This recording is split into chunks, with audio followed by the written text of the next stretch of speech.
Are you guys ready to meet the directors of the DC Universe? Let's get them out here right now. From The Flash, Rick Famuyiwa. Ezra Miller in trouble again. Ezra Miller is putting their daughter in danger. Is the foundation of what we all know about comic books and heroes, and so they've had the great Justice League and Fantastic Beasts star Ezra Miller is under fire for appearing to allegedly choke a woman in a now viral video. To sort of have my voice be a part of that is really exciting. And Central to bring Flash to arrested for disorderly conduct. Yeah. For in a new way and in a new voice. Met a then 23-year-old Ezra Miller in 2016 when she was 12. To be on stage. Welcome to Hall H. Yeah, you've earned it. Justice League. Let's all thank these directors for being here today. I'm too excited. That's how I feel. I feel sharing their time with us. The DC directors, everybody! I'll say, okay, hold Thank you. on. And then I'll say, okay, now change your position a little bit. Right.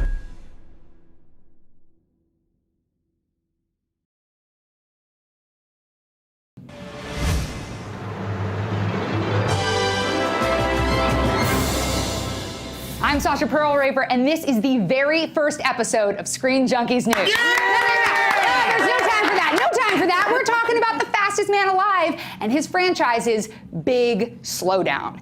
It was reported yesterday that Rick Famuyiwa of Dope has sped-walked off the Scarlet Speedster's solo movie, citing creative differences with the studio.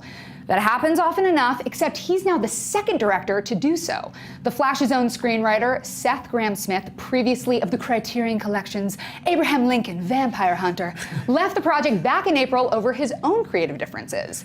And if we're really getting down to it, Phil Lord and Christopher Miller, who wrote the initial Flash treatment, made their swift exit up front, choosing to direct their Han Solo standalone, which we really can't blame them for. Now, we all know that these franchise films and their general direction is made by committee. But with this exit, Tim Miller's from Deadpool 2 last week, the final tinkering of Suicide Squad allegedly out from under David Ayer, and several other big-name directing talents across the studioverse falling by the wayside, you gotta wonder if the superhero genre is no longer made by individual voices and creative visions. One of the questions being asked around after this departure is if superhero movies are, at this point, no longer a director's medium. Has it become more like the television world where the director's point of view is in service of general arcs? Does that make studio heads like Kevin Feige de facto showrunners? Will we ever see the likes of a Nolan, a Burton, or a Raimi attempt these franchises again? Every Zack Snyder movie looks amazing, but he has a hard time balancing story with amazing visuals. And Batman v Superman is kind of a beautiful, gigantic splat of awesomeness. And unfortunately, not all of these elements are very cohesive. Props to the movie and its transparency. Anything from the trailer or the casting, I felt like it might suck ass. It actually did suck ass. Lex Luthor situation. I hate him. Whenever he gives a speech, it's like metaphors and allegories about gods and demons and Icarus, but what are you even saying? None of it makes any sense or comes together, and I get that he's insane, but how does he even put his shoes on? This movie is 2.5 hours long. Did it need to be? Or there are enough elements like threads, you can just see them, you're like, that didn't need to be in there. They could have taken that out, could have taken that out. Could have shortened down the runtime. It's just when it's that easy to see what they could have done, it starts to be like, hey, how could I see that and you not? I don't want to watch Wonder Woman click through QuickTime files of other superheroes being filmed from security cameras. If a character's in a movie, it should have something to do with that movie.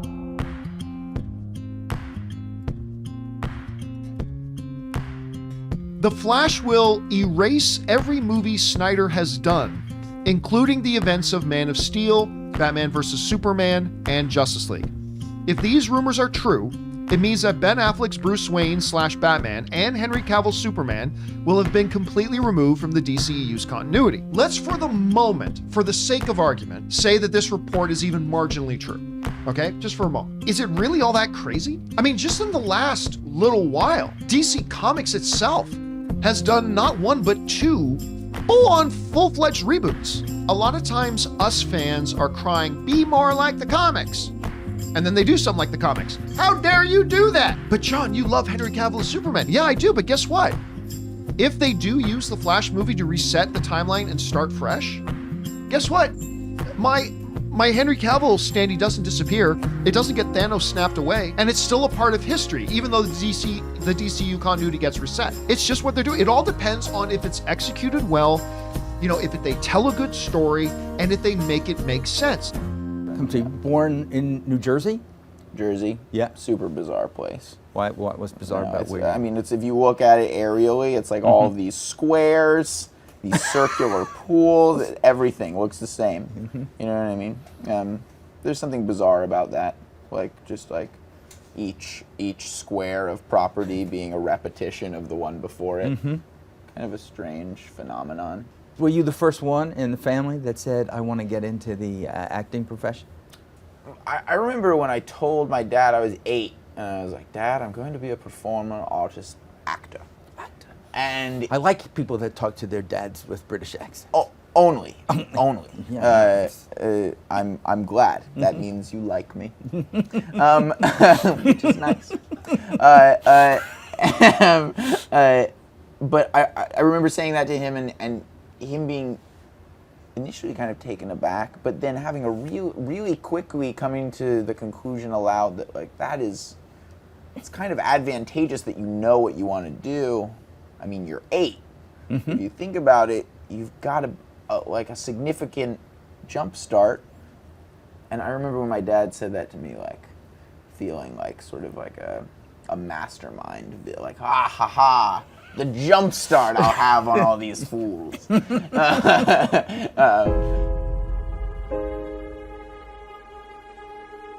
Tell me something. You can go anywhere you want, right? Any timeline, any universe.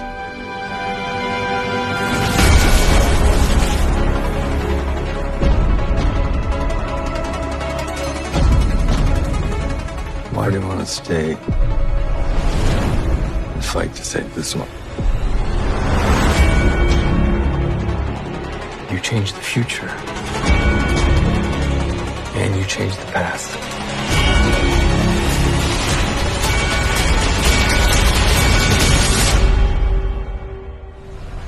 Are you in? This is day one. THR is reporting that IT director Andy Muschietti is in talks to direct The Flash for Warner Brothers, with Ezra Miller reprising the role. Christina Hodson is also reportedly being eyed to write The Flash. Deal-making has not yet begun, which is what the insiders are stressing right now, but official offers are expected to go out shortly. So, when you think about all the other directors who were once attached to this project, how do you guys feel about Andy Muschietti being probably the next in line here? Is it a good choice? He handles ensemble well. He handles action well. He handles genre tone well. And he knows that adapting stuff that's beloved is hard, but still gives it the feedback without adapting it too literally. Good points, yeah. And I feel like that is the strength of what DC has been doing, is they're getting directors that know what to do with genre content. They know how to flex a budget. And they also know that the fandom is a part of the process. In terms of the other people that were on it, I was really, really looking forward to, what was the name of the director that did Dope? Rick Famuyiwa. Rick Famuyiwa. Exactly what I was going to say. I was so thrilled about him lending his voice to the project. It probably wasn't going to be something as groundbreaking as Black Panther or as important as Wonder Woman, but the fact that those movies were coming out, Wonder Woman came out, then Black Panther, that you're getting this feeling of okay, directors, and more importantly, really interesting and different people, varied people, are being able to lend their voices to these big tentpoles and these big characters. And I was really looking forward to the director of Dope coming in and doing something with young people. If this was a younger Flash, even though it's Barry Allen, it's still like Ezra was a younger guy. I was looking forward to that. So I was really bummed when he went away because of the sort of statements that he said where it's look, I kind of want to do my own thing, and Warner Brothers didn't let me do this sort of stuff, which was a bummer, especially because up to that point, Warner Brothers was we're the director's studio. We're not Marvel. We let the director do whatever they want.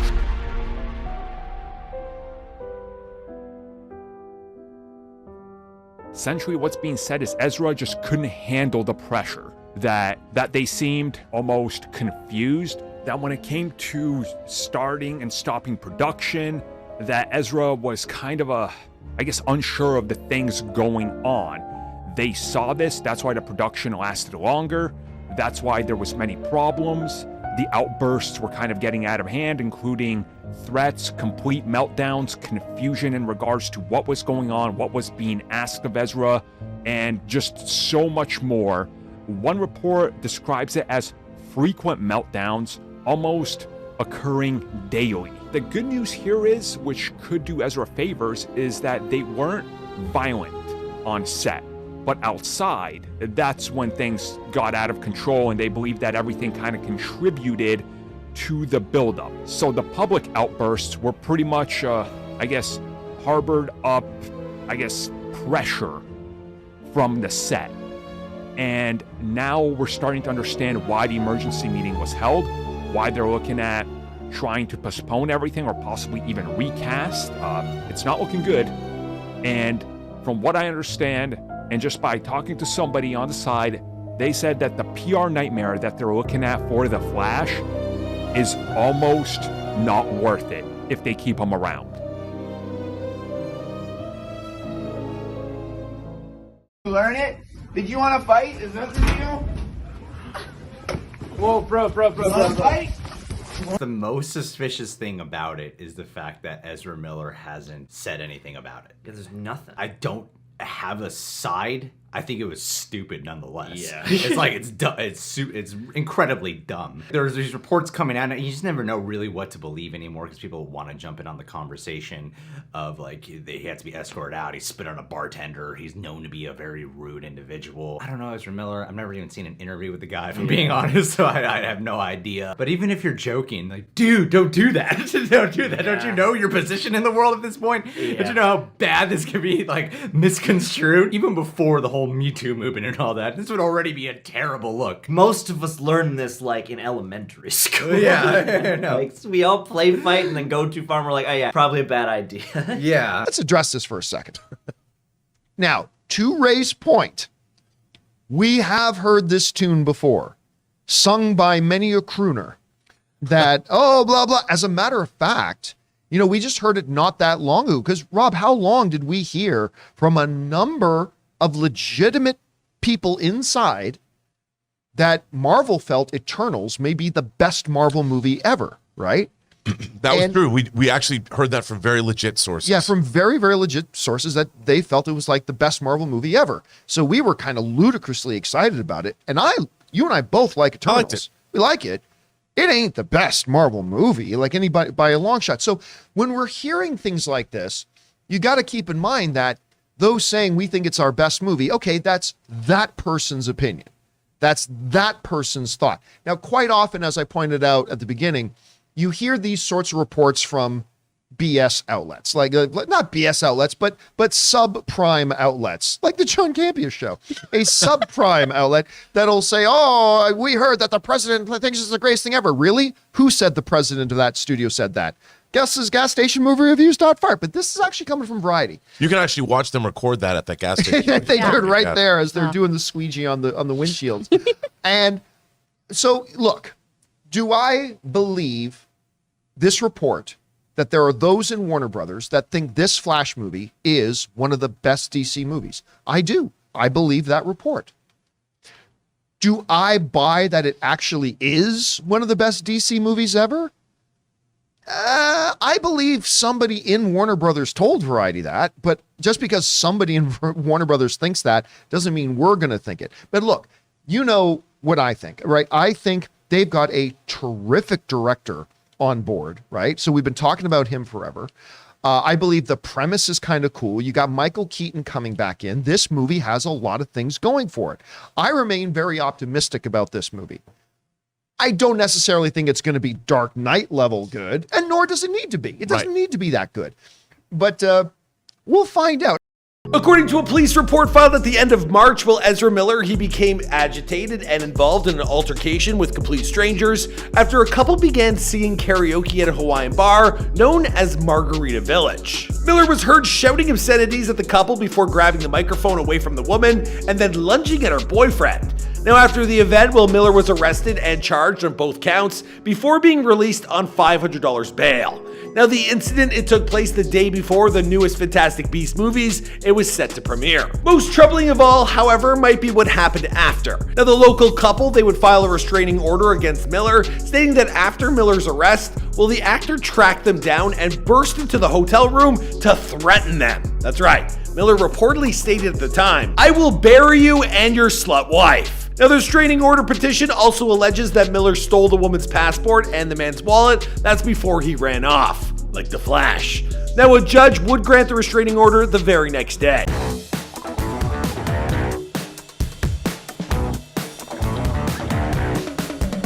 Star of The Flash, Ezra is now facing some all-new allegations, and these allegations are coming from the parents of an 18-year-old. And the parents claim that Ezra Miller has essentially taken control. They don't use the word brainwash. The word they use is grooming, that they alleged Ezra was grooming their daughter, Takata Iron Eyes, and has been doing this since Takata was 12 years old. Wow. And Ezra is one of the big stars of Fantastic Beasts, and Takata was a big fan of that. So Ezra, according to the parents, flew her out to the UK to check out the studio and the set, and they kind of built a relationship and a friendship from there. I mean, they say that Ezra supplied her with drugs and alcohol. They say they believe maybe that Ezra's gotten physical with their daughter at points. What they're claiming is that they found bruises on Takata, and they believe that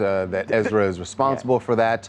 As far as the drugs, Brad, I think, was it LSD, marijuana, and alcohol? That's right, guys. And what we should say, too, is clearly Takata is aware that her parents are trying to step in and get the court involved, because she posted a statement saying, look, I don't need a conservatorship. I'm seeing a therapist. I'm doing okay.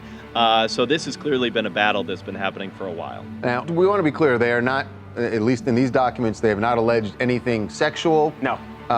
But they clearly are concerned about this relationship that has been going on now for 6 years. As they should be. They got a court hearing scheduled, so this will be addressed by a judge, and we'll see what happens. It is interesting, I think, that Ezra hasn't said anything, Warner Brothers hasn't said anything, and I would imagine they want to see how this plays out in court before they say anything. They could stand to lose hundreds of millions of dollars, Warner Brothers could, Charles, so it's going to be very interesting to watch that part of it. Here, look, I know Ezra Miller's been coming up a lot. I am getting as tired about talking about the Ezra Miller situation as anybody else. But the reality is, a lot of people have been saying that this Flash movie serves as an impromptu reset for the DC Cinematic Universe, I should say. And the Flash is going to kind of be the epicenter of that. So clearly he was figuring a lot into whatever their future plans are going to be. I'm not saying that the DC Universe was now going to be built around Ezra Miller, but he was clearly going to be a key part of whatever that future was.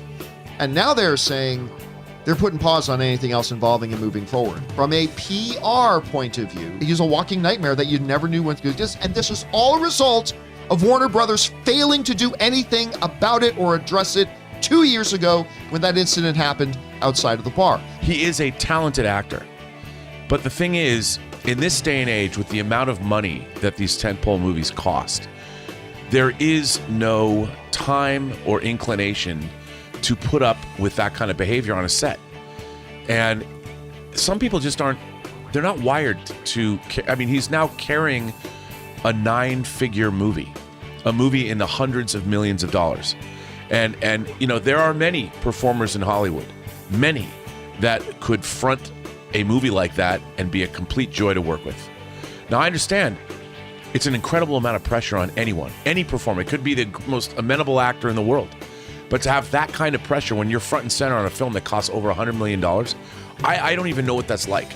So when he says things like in this article, I don't know what I'm doing, I've seen actors that say that. And many actors don't, because they don't communicate with their director well. When I hear an actor talk about that, at least he's worried about his performance and what he's doing, assuming what's there. So, clearly, I hope he obviously needs to get some kind of help. And I hope he gets that kind of help, because I would love to see him continue on and develop a rich career. But on the other hand, I also hate to see performers do these kinds of things, because it's not fair to the crew, it's not fair to the director, it's not fair to the writer, it's not fair to the studio.